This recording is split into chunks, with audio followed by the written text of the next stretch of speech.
Welcome to the Emergency Food and Shelter Program, Local Recipient Organization Training. This training is being presented for Phases 39 and ARPA. During this webinar, we will use the letters L, R, O to refer to your agency. Today we will cover important dates, client eligibility criteria, eligible expenses, documentation, reporting, and communications. Congratulations on being awarded EFSP funding in Phases 39 and ARPA. Agencies like yours are so vital to our community. Clark County was awarded just over $5.8 million, and we received over $6.9 million in requests. 20 agencies were awarded funding. As an awarded agency, it is your organization's responsibility to understand your requirements and funding terms. Become familiar with the EFSP website, which includes resources for LROs. This webinar, along with quick reference guides, and the EFSP Phase 35 manual will be available for you and your team at www.uwsn.org/EFSP. It is strongly recommended for you to read all resource documents provided. First payments are tentative, but we are hoping and expecting the first payment in late April. In the meantime, learn your LRO number. This number goes on everything such as reports and correspondence. It is also your login ID for the EFSP website. All grant payments will be made to LROs via Electronic Funds Transfer, EFT. Newly funded agencies should submit bank information as quickly as possible to the National Board for processing to prevent delays. Second payments requires an interim report to be submitted and signed by each LRO. The local board chair will also sign the interim report before submitting it to the National Board for second payment requests. Here are some important dates. Phase 39 and ARPA grant period is for November 1, 2021, to April 30, 2023. There will be no extension on the close of the phase, so please expend your funds in a timely manner. Monthly reports are due by the 10th of each month on SurveyMonkey Apply. You can access these reports with the login used to submit your EFSP grant application on SurveyMonkey Apply. The interim report per second payment request will be due by March 31, 2023. Final reports are scheduled to be due by June 2023. This chart provides a good review of the documentation required for clients in each program area. Please keep this handy, as you'll need this information for reporting purposes. You will also find a copy of this chart amount the resources documents on www.uwsn.org/EFSP. The lease signed at least 3 months prior does not apply to the first month's rent. We will discuss that in a later slide.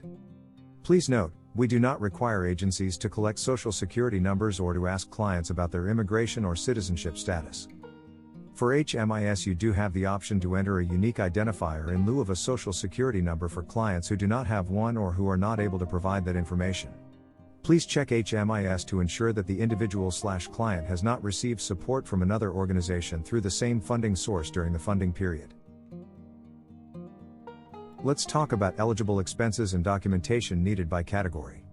The utility category allows agencies to pay up to 90 days of a metered utility bill for clients per phase if it is necessary to prevent disconnection of services. Utilities included are gas, electric, and water. The client must be a resident of the home or apartment and be the account holder. The rent/mortgage category allows agencies to pay up to 90 days for clients per phase if it is necessary to maintain housing.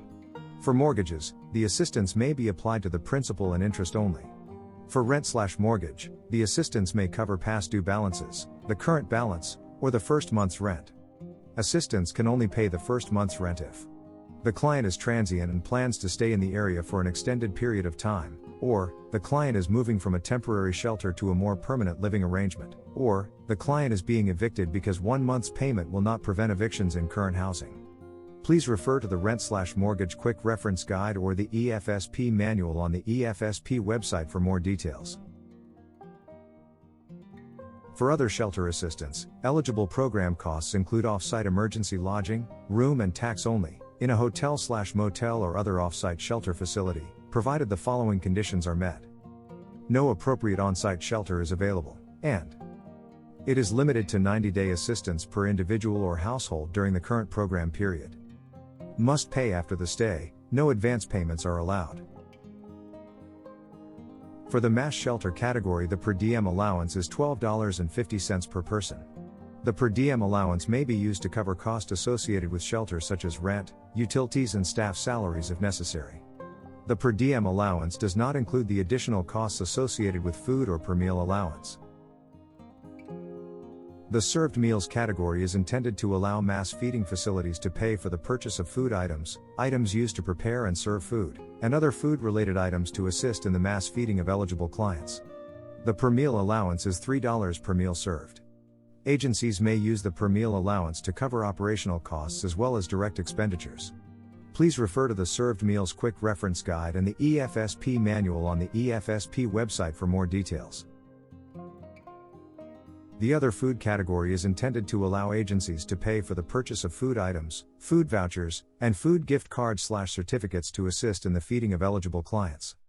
Gift cards/certificates must have restrictions stating limited purchases to food only, or food, diapers and feminine hygiene products only. There must be an agreement with the vendor that no cash will be returned to clients. The funding is not intended to be used for a singular event, special celebratory events, holiday baskets, etc.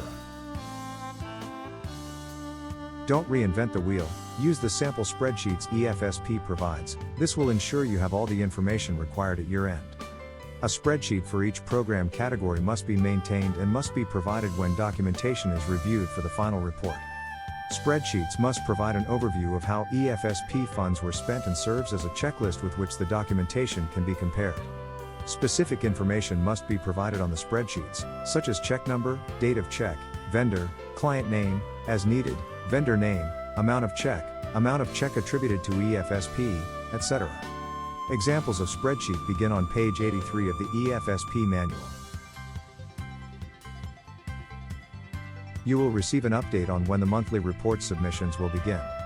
Reporting will be done through SurveyMonkey Apply. Please provide the number of unduplicated clients and units of service. This data will be required for all final reports at year end. Demographics are also required. Reports are due by the 10th of each month for review by the local board. If no funds are spent, submit with $0 in each category for corresponding months.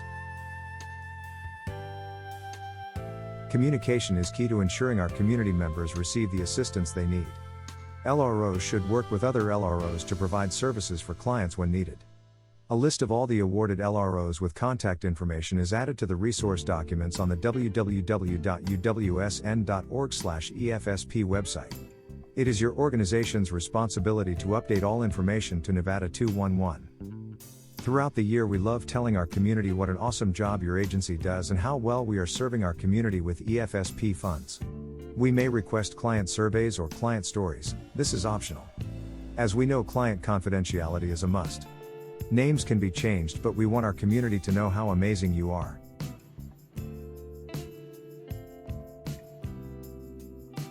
If we are close to the end of the phase and you find your organization will not be able to expend funds in one category but could use those funds in another category, as long as you were funded for both, submit a request to the local board to reallocate those funds so no funds go unused. Please always refer to the manual, supplemental materials, and the EFSP website first when you have a question on eligibility, documents needed, etc. If you need further clarification, contact us at efsp@uwsn.org. Again, we want to congratulate you on your organization's award. And thank you for continuing to support our community.